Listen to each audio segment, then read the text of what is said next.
Good morning guys, आपका फिर से स्वागत है मेरी क्लास में।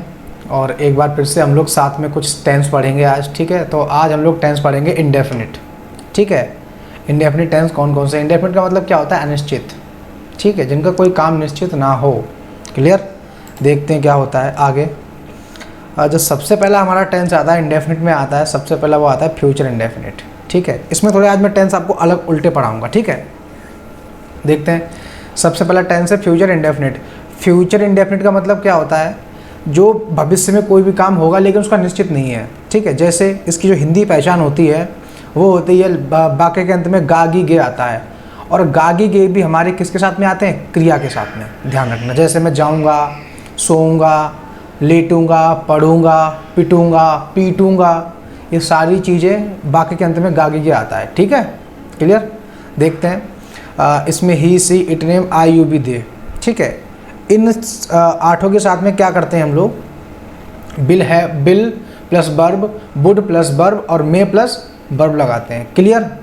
देखिए, अब बताया था पहले की तरह ये सेम है। बिल आता है पक्की बात के लिए, वुड आता है कच्ची बात के लिए और मे आता है हमारा सम्मान के लिए। ठीक है, आगे देखते हैं इसके examples. Rohit Sharma will hit century. अब मीन्स रोहित शर्मा है क्रिकेटर है, आप लोग जानते होंगे। Rohit Sharma will hit century, Rohit Sharma century मारेगा, लगाएगा। ठीक है ना। सी विल नॉट अंडरस्टैंड, वह नहीं समझेगी। सी विल नॉट अंडरस्टैंड, वह नहीं समझेगी। अगला, why would they beat us, वे हमें क्यों पीटेंगे। Why would they beat us, वे हमें क्यों पीटेंगे। ठीक है, और ऐसे ही लास्ट वाला है यू वुड अंडरस्टैंड एवरीथिंग, तुम सब कुछ समझोगे। ठीक है, तुम सब कुछ समझोगे। क्लियर। आगे देखते हैं। इसका कई बार प्रैक्टिस करोगे तो आपको आ जाएगा। ठीक है, आगे देखते हैं आगे कौन सा टेंस है। चलिए, आगे का जो टेंस है हमारा वो है फ्यूचर इंडेफिनिट। ठीक है, sorry present indefinite. Future indefinite मैंने आपको पढ़ा दिया है पिछली स्लाइड में, और अब पढ़ेंगे प्रेजेंट इंडेफिनिट। ठीक है, तो प्रेजेंट इंडेफिनिट का मतलब क्या होता है? प्रेजेंट का मतलब होता है वर्तमान और इंडेफिनिट का मतलब होता है अनिश्चित। क्लियर। अब अनिश्चित, अब देखो इसमें सेंटेंस में थोड़ा सा ये अलग होता है। एक्चुअली क्या होता है कि जैसे हम लोग पढ़ा रहे हैं आपको कोई भी चीज़, ठीक है, और इसमें क्या है कि ता है, ती है, ते है आता है। ठीक है, वाक्य के अंत में ता है, ती है, ते है आता है। ठीक है, चलिए अब आगे देखते हैं आगे क्या है। ठीक है, आगे वाली स्लाइड में आगे पढ़ेंगे हम आगे क्या है। चलिए, आगे का जो टेंस है हमारा वो है प्रेजेंट इंडेफिनिट। ठीक है, प्रेजेंट इंडेफिनिट का मतलब क्या होता है? प्रेजेंट का मतलब होता है वर्तमान और इंडेफिनिट का मतलब होता है अनिश्चित। ठीक है, तो वर्तमान में जितने भी काम हमारे अनिश्चित काल में होते हैं उनकी बात करेंगे। ठीक है, जैसे अब कोई भी काम मैं बोलता हूँ कि मैं घर जाता हूँ, मैं पढ़ता हूँ, मैं सोता हूँ, अब ये सारे काम हमारे अनिश्चित हैं, मतलब एक पर्टिकुलर टाइम पे नहीं करते ना हम लोग, इसीलिए। ठीक है, जैसे इसकी जो पहचान होती है वो वाक्य के अंत में ता है, ती है और ते है आता है। ठीक है, इसमें, और ये भी हमारी क्रिया के साथ में ही आते हैं, जैसे जाता हूँ, सोता हूँ, खाता हूँ, पढ़ता हूँ। ठीक है, क्लियर। अब देखते हैं इसमें ही, सी, इट, नेम जो सिंपल सेंटेंस होगा। ही, सी, देखो जो ही, सी, इट, नेम नाम के 4 सब्जेक्ट है हमारे, ध्यान से देखना, इसमें थोड़ा सा कन्फ्यूजन वाली चीज़ें हैं। जो ही, सी, इट, नेम है, इन ये चारों सब्जेक्ट को लेकर अगर कोई भी सिंपल सेंटेंस बनता है तो उसमें हम हेल्पिंग वर्ब नहीं लगाते हैं। फिर क्या करते हैं? सब्जेक्ट लिखते हैं प्लस उसके बाद हेल्पिंग वर्ब लिखते नहीं है, फिर क्या लिखते हैं? वर्ब। और वर्ब में क्या बोला? एस या फिर ईएस लगाते हैं। ठीक है, अब एस या ईएस कैसे लगाना है वो आपको समझ में आ जाएगा, बता दूंगा मैं। एस या ईएस लगाते हैं, सी एच हुआ, एस हुआ, डबल एस हुआ, एक्स हुआ, डबल एक्स हुआ, ओ हुआ। ठीक है, ये सारी चीज़ों के पीछे हम क्या करते हैं? ईएस लगाते हैं। ठीक है, बाकी के पीछे एस लगाते हैं। क्लियर। और उसके बाद अगर इन्हीं चारों सब्जेक्ट को लेके अगर कोई भी नेगेटिव या फिर इंटरोगेटिव आ जाता है, ठीक है, तो क्या करते हैं? डज प्लस वर्ब लगाते हैं। जैसे राम सोता है। ठीक है, राम सोता है। तो अब देखो ये सिंपल सेंटेंस है, ध्यान देना, राम सोता है। अब राम एक हमारा क्या है? नाम है, और राम के साथ सिंपल सेंटेंस बन गया। सिंपल सेंटेंस कैसा बना? राम सोता है। तो क्या बोला है? एस या फिर एस लगाएंगे तो हेल्पिंग वर्ब तो लगेगी नहीं, तो क्या लगाएंगे? सब्जेक्ट राम, फिर हेल्पिंग वर्ब है नहीं है, फिर क्या लगाएंगे? वर्ब। अब वर्ब क्या है? सोना, तो सोने को लिख दिया स्लीप, और उसमें क्या लगेगा? एस, राम स्लीप्स हो जाएगा। क्लियर। अब मैं बोल दूं कि राम नहीं खेलता है, राम नहीं खेलता है, तो ये सेंटेंस तो हमारा नेगेटिव हो गया ना, ये रहा नेगेटिव और इंटरोगेटिव। ठीक है, तो इनके साथ में कैसे बनाएंगे हम, अब उसमें हेल्पिंग वर्ब हमारी डज लगेगी, ध्यान रखना। तो कैसे बनाएंगे हम, राम डज नॉट प्ले, ठीक है, उसमें एस नहीं लगेगा नेगेटिव और इंटरोगेटिव में। क्लियर। आगे देखते हैं, आगे है आई यू बी दे। अब इन चारों सब्जेक्ट के साथ में अगर कोई भी सिंपल सेंटेंस आ जाता है, जैसे कि आप लोग यहाँ पे देख रहे होंगे, तो उसमें सिर्फ वर्ब लिखते हैं, फिर सिर्फ वर्ब ही लिखते हैं। क्लियर। जैसे सब्जेक्ट के साथ में वर्ब लिखते हैं, जैसे हम जाते हैं तो क्या बनेगा उसका, वी गो, वी गो, ठीक है। और अगला देखते हैं, अगर कोई इनमें से नेगेटिव और इंटरोगेटिव आ जाता है तो कैसे बनाएंगे उसको हम, उसको बनाएंगे हम डू प्लस वर्ब लगा के, ठीक है। जैसे हम नहीं जाते हैं तो क्या आएगा, we do not go, we do not go. तुम क्या करते हो, अब तुम देखो इसमें से यही है ना, कहाँ गया ये तुम, ये रहा, तुम क्या करते हो। तो आप पूछते हो कई बार व्हाट डू यू डू, पूछते ना, तो वही यहाँ पे डू हमारा हेल्पिंग वर्ब आ गया, ठीक है। मीन्स इनमें क्या है, सिंपल में हेल्पिंग वर्ब नहीं होती हैं और नेगेटिव और इंटरोगेटिव में हेल्पिंग वर्ब होती हैं। क्लियर। थोड़ा कन्फ्यूजन है, कन्फ्यूजिंग वाला टेंस है ये, लेकिन अगर आप प्रैक्टिस करोगे कई बार तो आपको समझ में आ जाएगा, ठीक है। आगे बढ़ते इसको थोड़ी इसके एग्जांपल्स देख लेते हैं। एग्जांपल्स क्या है, राम गोज टू स्कूल, वही आ गया ना। Raja does not play cricket, Raja cricket नहीं खेलता है। Why does he listen songs, वह गाने क्यों सुनता है। अब वही सारी बातें आ गई ना यहाँ पर। जब आप प्रैक्टिस और करोगे और सेंटेंसेस बनाओगे तो आपको अपने आप समझ में आ जाएगा, ठीक है। आगे देखते हैं, और आगे क्या है, आगे हमारा पास्ट इंडेफिनिट।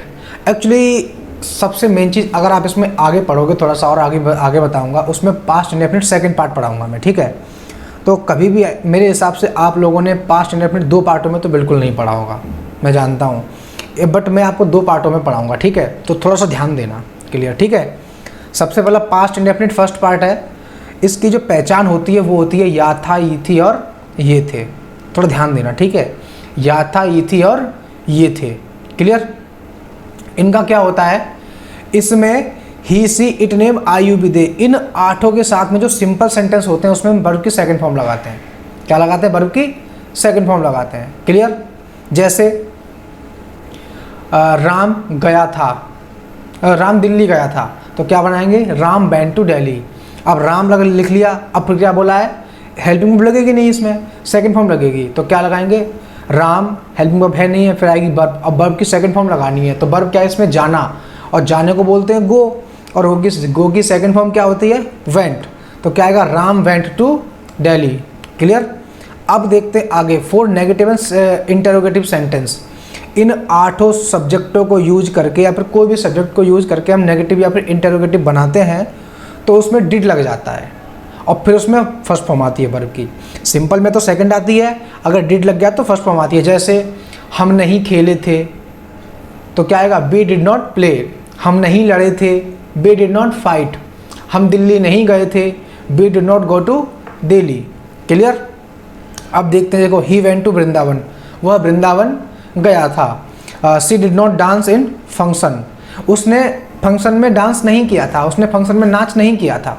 समझ में आ रहा है ना। उसके बाद व्हाट डिड दे से टू यू, उन्होंने तुमसे क्या कहा था, उन्होंने तुमसे क्या कहा था। ठीक है।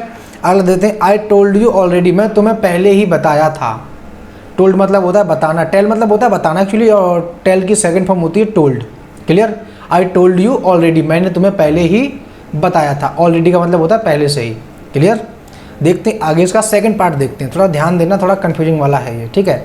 इसकी पहचान जो हिंदी वाली पहचान होती है वो होती है या था, ये थी और ये थे। मतलब इसमें कोई भी काम पास्ट में हमारा एक बार हुआ हो, ऐसा सेंटेंस बोलो जो एक बार हुआ हो। जैसे मैं आपसे पूछूं क्या आप मथुरा गए हो, और अगर आप 1 या 2 बार गए होंगे तो आप बोलेंगे हाँ मैं मथुरा गया था, या फिर मैं जून में मथुरा गया था, या मैं सितंबर में मथुरा गया था। इस तरीके से आप बोलोगे। और अगर आप पर डे मथुरा आते जाते हो तो आप ये बोलोगे कि मैं मथुरा जाता था। ठीक है। तो इसकी पहचान होती है या था, ये थी और ये थे। और जो अगले वाला है, अगले वाला देखते हैं। यस, जो अगले वाला है पास्ट इंडेफिनिट का सेकंड पार्ट, इसकी पहचान होती है ता था, ती थी और ते थे। अब वो सारी चीज़ें देखो, इंडेफिनिट में यही एक पहचान होती है, बढ़िया सी पहचान होती है कि जो सारे हमारे पहचान वाले शब्द होते हैं वो हमारे क्रिया के साथ में आते हैं। ठीक है। अब इसमें ता था, ती थी और ते थे आते हैं। ठीक है। इसकी पहचान होती है ता था, ती थी और ते थे। जैसे मैं खेलता था, मैं पढ़ता था, मैं नाचता था।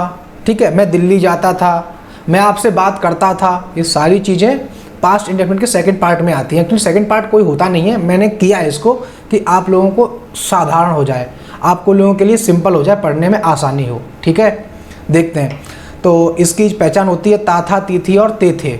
ठीक है, इसमें जो he she it name I you we they, इन 8 सब्जेक्ट के साथ में जो सिंपल सेंटेंस बनता है उसमें हम यूज टू प्लस वर्ब का यूज करते हैं। क्या यूज करते हैं? Use to plus verb. ठीक है, और जो नेगेटिव और इंटरोगेटिव सेंटेंस होते हैं उसमें काय का यूज करते हैं हम लोग? Did plus use to plus verb. Clear? जैसे मैं दिल्ली जाता था तो क्या आएगा? I use to go to Delhi. मैं तुमसे बात करता था, I use to talk to you. ठीक है ना, I use to talk to you. और मैं बोलूँ कि मैं तुमसे नहीं लड़ता था तो क्या आएगा? I did not use to fight with you. Clear? I did not use to fight with you. देखो जैसे ही कुछ एग्जाम्पल यहाँ पे भी हैं। I use to watch movies, मैं मूवीज़ देखता था। अब कोई भी काम कई बार होता था तो उसके लिए क्या लगा है? Use to. ठीक है, he use to go to temple, वह मंदिर जाता था। बताया ना, वह मंदिर जाता था। अगला देखते हैं, we did not use to fight with them, हम उनके साथ नहीं लड़ते थे। कोई भी काम कई बार नहीं होता था। क्लियर? समझ में आ रहा है ना? ठीक है, आगे देखते हैं, why did you not use to come, तुम क्यों नहीं आते थे? Why did you not use to come. अब देखो कुछ लोग इसको बोल देते हैं कि ऐसा नहीं होना चाहिए, यूज टू बहुत कम लोग लगाते हैं। बट एक बात बता दो, अगर मैं बोलूँ कि Y did you not come और मेरा मतलब है कि तुम क्यों नहीं आते थे, तो कैसे बोलेंगे उसको? भाई कुछ तो समानता दिखानी पड़ेगी हमें। ठीक है, तो उसी चीज़ को लेके हमें ये चीज़ करनी पड़ रही है। क्लियर? समझ में आया ना? इतना इसके पार्ट होते हैं। अच्छा, इसमें एक चीज़ और ध्यान देना, जैसे इसमें ता था, ती थी, ते थे आते हैं, क्रिया के साथ में आते हैं। एक सेंटेंस आता है कि मैं डॉक्टर बनना चाहता था या फिर मैं क्रिकेटर बनना चाहता था, तो इसमें लास्ट में क्या आ गया? ता था आ गया ना, ता था। लेकिन ध्यान रखना, इस सेंटेंस में यूज टू नहीं आएगा, इसमें सेकंड फॉर्म आएगी। ये होता तो ता था वाला है हिंदी के सेंटेंस में, लेकिन ये बनता है फर्स्ट पार्ट वाले में। इसका क्या बनेगा? I wanted to become cricketer, I wanted to become doctor. Clear? तो अगर एकमात्र यही सेंटेंस ऐसा आ जाए जिसमें चाहता था आ जाए लास्ट में, तो ता था तो आ जाता है लास्ट में, लेकिन वो बनता सेकंड पार्ट में नहीं है, वो बनता फर्स्ट पार्ट में। क्लियर? चलिए आगे देखते हैं। Thank you so much guys, I hope you are understanding whatever I am teaching you. So if you are not understanding anything, just comment below, so I will read your comments and I will try to solve out your problem. Okay, thank you so much.